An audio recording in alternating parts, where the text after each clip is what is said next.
Willie Revillame, hiniling na intindihin pagiging mainitan ang ulo niya. Nagbigay ng mensahe si Willie Revillame, ang kilalang TV host, sa okasyon ng pagdiriwang ng unang buwang pag-ere ng kanyang programang, Will to Win, noong Huwebes 15 ng Agosto. Sa isang episode ng nasabing show, humiling si Willie na sana ay maunawaan ng mga tao ang kanyang pagiging mabilis magalit. Ayon sa kanya, nais niyang ipaliwanag na ang kanyang mga emosyonal na reaksyon ay bahagi lamang ng kanyang dedikasyon para sa kalidad ng programa. Maraming netizens ang nagbigay ng reaksyon ukol sa kanyang galit, na tila ayon sa kanila, nagdadala ng stress sa kanila. Ang pagkamagalitin ni Willie, na naganap sa ilang pagkakataon sa harap ng kamera, ay nagbigay daan sa ilang hindi kanais-nais na komento mula sa mga tagapanood. Sa isa sa mga insidente, nagalit si Willie sa production staff dahil sa umano'y pagkakamali na ginawa nila sa show.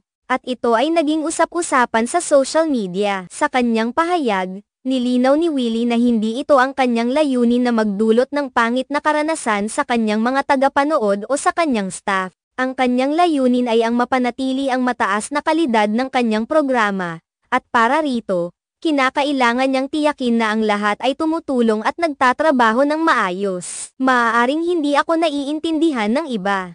Ang akala nila, nagagalit ako sa ere at pinapahiya ang staff, ngunit hindi iyon ang tunay na layunin ko, sabi ni Willie. Dagdag pa niya, gusto kong tiyakin na maayos ang takbo ng programa. Kung may mga pagkakamali, kailangan itong ituwid agad upang maging maayos ang lahat. Nilinaw ni Willie na ang kanyang galit ay nagmumula sa kanyang pagnanais na makamit ang pinakamahusay para sa kanyang show. Ang kanyang pagmamalasakit sa kanyang trabaho at sa kalidad ng produksyon ang nag-uudyok sa kanya na maging striktong tagapamahala. Sa ganitong paraan, inaasahan niyang magiging inspirasyon siya sa kanyang staff at sa lahat ng kasangkot sa produksyon ng kanyang programa. Ayon pa kay Willie, hindi niya nais na magdulot ng hindi magandang impresyon sa publiko o sa kanyang mga kasamahan sa trabaho.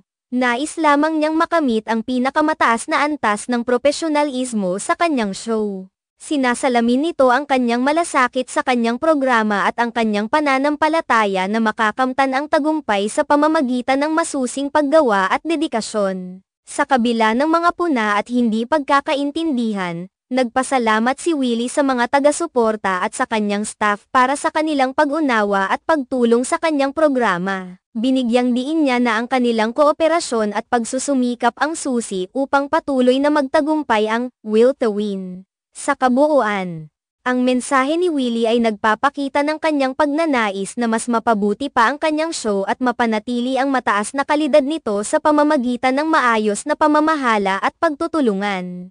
Umaasa siya na ang lahat ng mga pangyayari ay magdudulot ng positibong pagbabago at magbibigay inspirasyon sa iba na magtrabaho ng may dedikasyon at pagmamalasakit sa kanilang mga gawain. Ang kanyang pahayag ay nagbibigay linaw sa kanyang mga intensyon at nag-aanyaya sa publiko na mas maintindihan ang kanyang pananaw sa mga isyu na nakapalibot sa kanyang programa. Sa ganitong paraan, inaasahan niyang ang kanyang mga tagapanood at mga kasamahan ay magkakaroon ng mas malalim na pag-unawa sa kanyang mga pagkilos at layunin.